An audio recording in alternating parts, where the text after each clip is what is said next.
AJ, man, the silent assassin. We said it, Vicente Luque. This is two back-to-back stunning first-round performances against a former champion, a former four-time welterweight champion in Tyron I'll beat your ass Woodley, and now getting the Darce over the submission ace in Michael Chiesa, man. There's few ways that would have been more impressive, few methods of victory that would have been more impressive. I don't think there's actually any methods that would have been more impressive than how Luque finished this fight.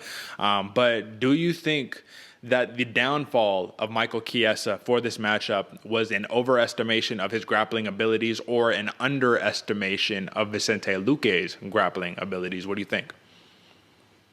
I would have to think it'd be an overestimation of Michael Chiesa's own grappling ability, because everybody knows Vicente Luque is very talented on the mat.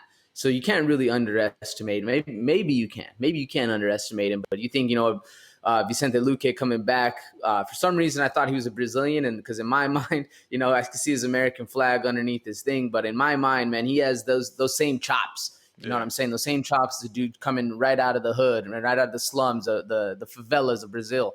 But Vicente Luque, man, he's very dangerous on the ground. So I would imagine Michael Chiesa thought, this dude's dangerous. He can get some taps. He tapped out, like you said, I'll beat your ass, Woodley. But that's not really, that's not that impressive. Woodley can get tapped out by a lot of people. He doesn't have the chops to stand up against Michael Chiesa, no chance. But man, we saw for sure. That's why I think it is Michael Chiesa just thought, I'm a little bit better than this dude at the ground, at the ground game, so I could go ahead and get him done. And even on the submission that he had, man, Michael Chiesa, I forgot what it was that he had him in trouble with, but they were rolling around. Michael Chiesa had the submission going. He was working towards the submission, and then Vicente Luque was able just to snatch up a Darce like that. Man, it was beautiful, quick. Literally, as they were rolling around, you saw him just get that chin or get that hand under the neck and start squeezing, roll to the correct side, and really start pulling on it. Michael Chiesa thought, he was like, oh, I just got to roll, switch out, just roll out from underneath. And brother, Vicente Luque had a good grasp on it. So if I had to guess, I would say Michael Chiesa just overthought his own abilities, not necessarily underthought Vicente Luque. Because if you're underthinking people at this level, man, that's a huge mistake because all these dudes are killers. What do you think? No, absolutely, man. I'll tell you. So first off, I think Chiesa had Vicente Luque in trouble with the rear naked choke. He had the back, and that was like saying, Luque said, that's the last thing that I want to give Chiesa is my back. However, he also said, I'm really good at defending,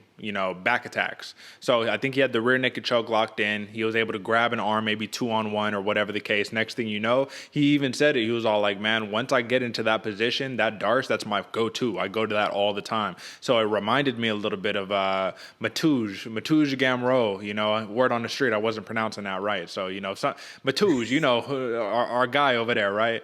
He is the kind of same situation against Jeremy Stevens, and I don't remember exactly what he locked him up with, but he was like, as soon as I get in that position, like it's game over. It could have been a guillotine or something crazy like that, but he says, that's like my position. That is what I train for. That is, once it's there, it's game over. So to get him in such a favorable position, instincts kick in and just immediate Darce, listen, it was beautiful for Vicente Luque, and I think the dismantling of Michael Chiesa, beating him in a fashion which most people wouldn't have imagined, most people wouldn't be able to in the division, has to skyrocket Vicente Luque up there, man. Unfortunately, even though I think that he deserves to be probably next in line winner of Usman versus Covington, I think he's going to have to take one more big fight, and there's only one name that makes sense, AJ. We'll talk about it in a second, but I think he's going to take one more big win for him to get a title shot, man. However, huge win for Vicente Luque. I would have liked to see more of a fight, personally, more stand-up. I'd like to see, because Chiesa tagged Luque. He cut him up, man. I think it was like a nice little jab or a nice left cross or something like that. But I just would have liked to see the evolution of Chiesa's stand-up, man, because word on the street is that he's just a new and improved fighter, man, something like that. But a huge win for Vicente Luque, the silent assassin. 4 finishes in his last 5 fights. Super impressive. 2 submissions, 2 knockouts. And he moves to, let's see, he's going to move to 21-7-1, man. Hell of a record.